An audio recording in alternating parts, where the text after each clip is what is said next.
肉每隔一段时间，我家俩孩子都会要求我做一次，每次做这个，他俩都吃得特开心。腌制好的梅花肉下锅给它煎一煎，煎至一面上色，翻个面继续煎。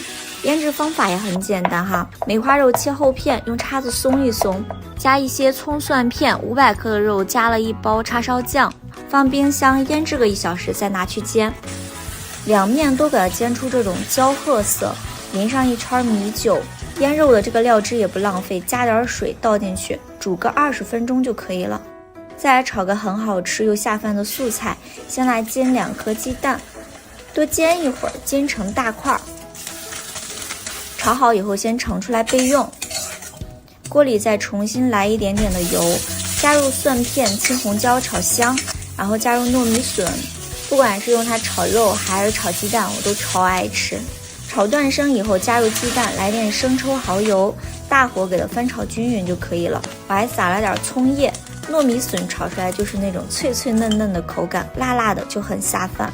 来上一块猪油，清炒一个蔬菜，蒜片爆香，放入包菜，给它翻炒翻炒。所有的绿叶菜加猪油一炒都格外的香。调味加上一点盐，大火翻炒均匀就行了。